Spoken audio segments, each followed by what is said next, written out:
You asked me about my stress-free content approval process right in ClickUp, and I finally found the time to get it on the content calendar, so let's talk about it.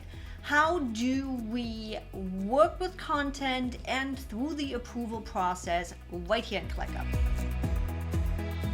Yes, I've seen you. I've seen the comments. I've seen you asking. We are finally getting to the approval process for any type of content right here in ClickUp. Now, if you might have seen on Instagram, I have been working with a short form agency right here in San Diego. Short Form Pros and Brandon were nice enough to let me use their workspace to show you how we work to systemize, optimize, and automate their client process. And with that, how we are handling, how they are now handling their approval process. So let me walk you really quick through the workflow that is really close to the exact workflow we are using right here at AskEB, just scaled way bigger considering they have way more client and way more content.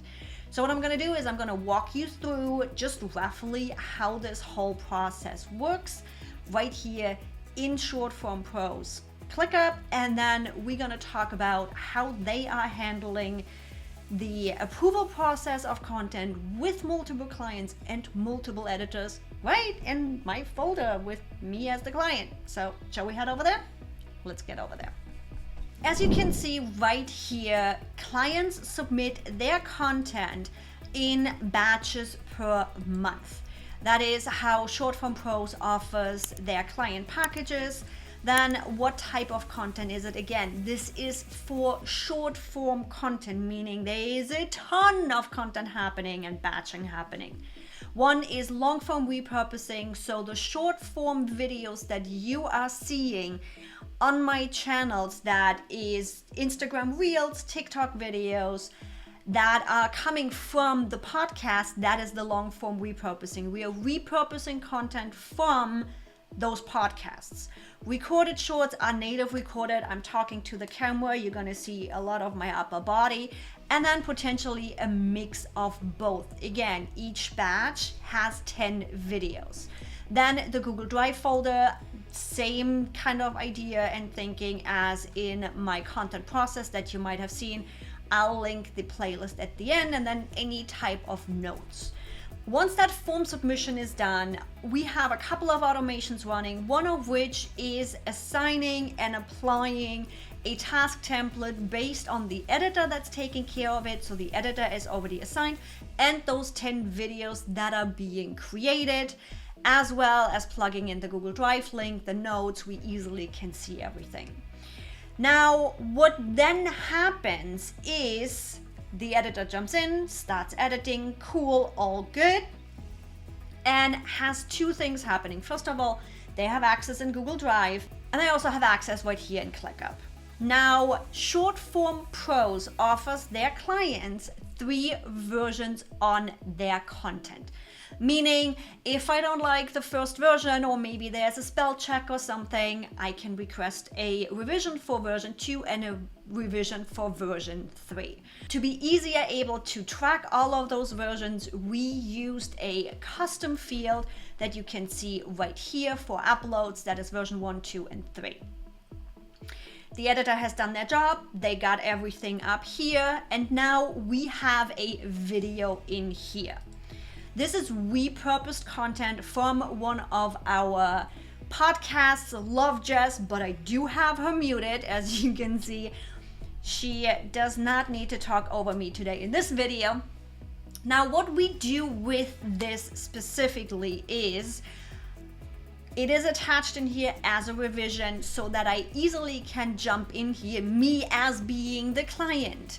Same is applicable for you with your editing team, you being the client, or if you're an agency with your agency clients. Going through this video, and this can be a video, this can be an image, it all works the same, and clicking to add comment where, let's just say change is written wrong, and I can say, hey Brandon, this is spelled wrong. And then I can hit comment, And there we go. With that, I have tagged Brennan. It is automatically assigned to him so he can take care of it.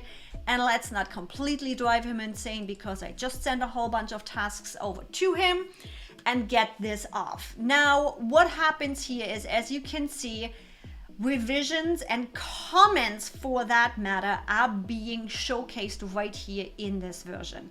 The moment those are marked as complete, these numbers will change. And now we are coming to one of my soapboxes. We are using video stage. Again, task statuses means is somebody working on it or not. Those are active. For the video stage in itself, what we have right here is for the client to be used, request revision, meaning I marked it, hey, there is something we need to change. I got a question, whatever it is, bouncing it back to you as request for revision so that the editor can take care of it. Am I done? Am I all good? Which, by the way, I proved this video right here of Jess. That video is approved and done. Now, here's a secondary thought. This works great for short form pros and has worked really well with their clients.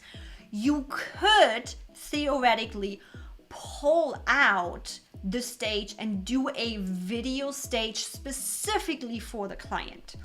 We have chosen to combine the video stages with the client stages, meaning version 1 approval, version 2 approval, which, by the way, has a whole bunch of automations to email and tag the client in it, as well as the whole request for revision and video approval. If you choose to do so, you could easily have the video stage, meaning prep, edit, version 1 approval, version 2 approval, final approval, and have a separate client video stage just for request for revision and video approved. That is up to you. We chose to put them together. Now, if you are ready to not just only run your content approval, but also really deep dive into content creation and automation using ClickUp, I got a full-on playlist here for you for all of your content creation needs. Make sure you subscribe because I will be bringing you more and more content as well as ClickUp 3.0 videos here really soon.